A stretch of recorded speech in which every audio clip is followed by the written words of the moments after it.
What are you? Human, I plead, hoping to not be one of the 49 killed. Don't let them define you. Don't change yourself for the pleasure of others. You don't need their approval. I wanted to at least be part of that dialogue and try to help and educate people. But then there's some days where I'm just like, I don't want to deal with it, you know? Like, I just want to live my life. They say we're only 2%, but they're failing to realize how much 2% is. It's more than 1 million, I can tell you that. More than 1 million people trying to raise their voices, trying to be themselves.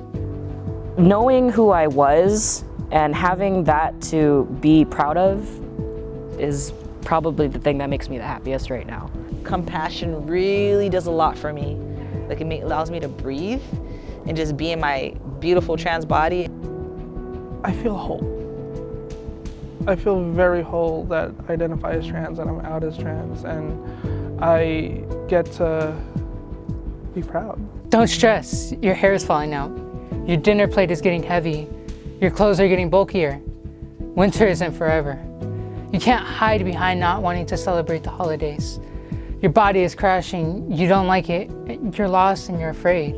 It's a little nerve-wracking, like there's always like, oh, there's a possibility that they're gonna hear something in my voice, or they're gonna be like, give me a double take. I was pretty masculine presenting, but still like getting misgendered by people, and it was causing like a lot more emotional stress. And so I finally made the decision to start testosterone, and I told myself if I'm gonna start testosterone, I need to tell my family. Definitely was not like an easy ride at first, so.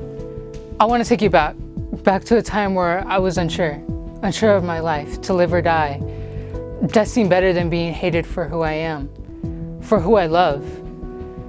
I was messaging my friend and I got real honest with them. And I was like, hey, I've been having a lot of these feelings.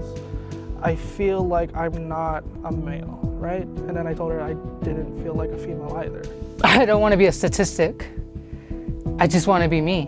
With being transgender, it's like, you know, to us it's like, awesome, cool. Like we have nothing against it, but everywhere else in the world it's still not accepted.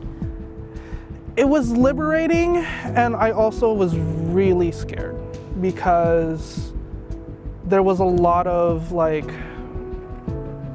you know, you read a lot of things about trans people getting assaulted, and all of that really was scary, but I realized that like it still made me happy.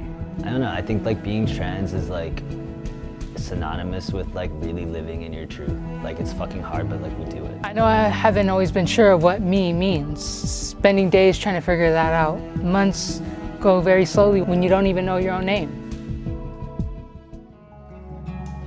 Suddenly, it's like someone took the blanket off of my eyes. They took off a sheet. The sun started to shine. When you find out your name, you become complete. You realize you're human. People here know me as Des, you know? Some other friends call me Tecito, so it makes me feel like, you know, humble, like just remind myself to walk with grace. I met like the first like trans people in my life and was like, kind of like tried things on, if you will. And so I asked people to start calling me Eli. I was like, I'll keep my last name. My last name is pretty cool, so Leonardo, Clifford, Lou Maggie. And I thought that rung so beautifully, and I was so proud of myself. After exiting the fair, I was like, oh my God, that is my name. That's my name. I want to be called that. This is awesome. Like, I got really excited. Moving on to high school, it was the very first time I got to choose how I wanted to go about it. I introduced myself as Nars.